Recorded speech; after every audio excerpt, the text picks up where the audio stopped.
Nataraja service ಅಂದ್ರೆ ಏನು? ನಾವು ಚಿಕ್ಕೋರಿದ್ದಾಗ ನಮ್ಮ ತಾತ ನಮ್ಮ ಮನೆಗೆ ಬರೋರು. ರಾಮಕೃಷ್ಣ ಆಶ್ರಮದ ಹತ್ರ ಮನೆ ಇರ್ತಿತ್ತು.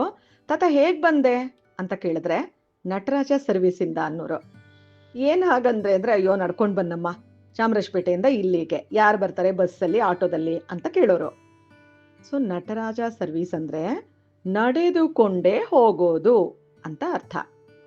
ನಟರಾಜ ಶಿವನಿಗೂ ನಟರಾಜ ಸರ್ವೀಸ್ಗೂ ಏನ್ ಸಂಬಂಧ?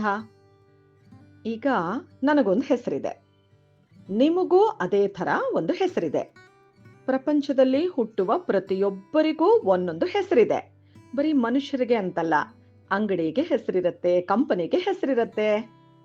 Venkateshwara service, Gajanana transport, Vighneshwara service, Tirumala Tirupati transport, Nataraja service. So ಇದೆಲ್ಲ ಬಸ್ಗಳಿತ್ತಲ್ಲ, ಊರಿಂದ ಊರಿಗೆ ಹೋಗುವಂಥ ಬಸ್ಸು, ಆ ಟ್ರಾನ್ಸ್ಪೋರ್ಟ್ ಕಂಪನಿಗಳಿಗೆ ಇದ್ದಂಥ ಹೆಸರುಗಳು.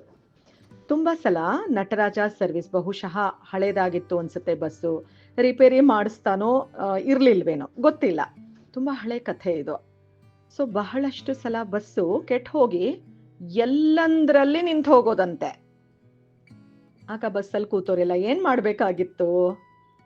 ನಡ್ಕೊಂಡು ಹೋಗ್ಬೇಕಿತ್ತು. ಬಸ್ ಇಳಿದು ಅವ್ರವ್ರು ಎಲ್ಲೆಲ್ಲಿಗೆ ಹೋಗ್ಬೇಕೋ ಅಲ್ಲಲ್ಲಿಗೆ ನಡ್ಕೊಂಡು ಹೋಗ್ಬೇಕಿತ್ತು. ಸೊ ಈ ಕಾರಣದಿಂದ ನಟರಾಜ ಸರ್ವೀಸ್ ಅನ್ನೋ ಹೆಸರು ಬಂತು. ಕಾಲ್ನಡಿಗೆಯಲ್ಲಿ ಓಡಾಡೋದಿಕ್ಕೆ ನಟರಾಜ ಸರ್ವೀಸ್ ಅನ್ನೋ ಹೆಸರು ಬಂತು.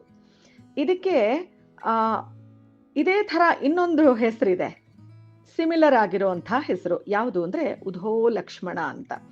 ಅದರ ಅರ್ಥ ನನಗೂ ಗೊತ್ತಿಲ್ಲ. ಎಷ್ಟೋ ಸಾರ್ತಿ ಹಿರಿಯರು ಹೇಳೋದನ್ನ ಕೇಳಿದ್ದೀನಿ, ಉಧೋ ಲಕ್ಷ್ಮಣ ಅಂತ ನಡ್ಕೊಂಡು ಹೋಗು, ಏನು ಬಿಸಿಲು ಮಳೆ ಗಾಳಿ ತಲೆನೇ ಕೆಡಿಸ್ಕೋಬೇಡ. ಸೊ ಉಧೋ ಲಕ್ಷ್ಮಣ ಅಂದ್ರೂ ಸುಮ್ಮನೆ ನಡ್ಕೊಂಡು ಹೋಗು ಅಂತ ಅರ್ಥ. ನನಗೆ ಗೊತ್ತಿರೋ ಹಾಗೆ ರಾಮಾಯಣದಲ್ಲಿ ರಾಮ ಆಗ್ಲಿ ಲಕ್ಷ್ಮಣ ಆಗ್ಲಿ ಸೀತೆ ಆಗ್ಲಿ ಒಂಟೆ ಮೇಲೆ ಹತ್ತಿದ್ರು ಅಥವಾ ಕುದುರೆ ಮೇಲೋ ಆನೆ ಮೇಲೋ ಸವಾರಿ ಮಾಡಿಕೊಂಡು ವನವಾಸ ಮಾಡಿದ್ರು ಅನ್ನೋದು ಖಂಡಿತ ಗೊತ್ತಿಲ್ಲ. ಸೊ ಅವರು ನಡ್ಕೊಂಡೇ ಓಡಾಡ್ತಾ ಇದ್ರು ಕಾಡಿನ ಒಳಗೆ. ಹಾಗಾಗಿ ಉಧೋ ಲಕ್ಷ್ಮಣ ಅನ್ನೋದು ಕೂಡ ನಡೆದುಕೊಂಡು ಹೋಗುವುದಕ್ಕೆ ಇರುವಂಥ ಪದ.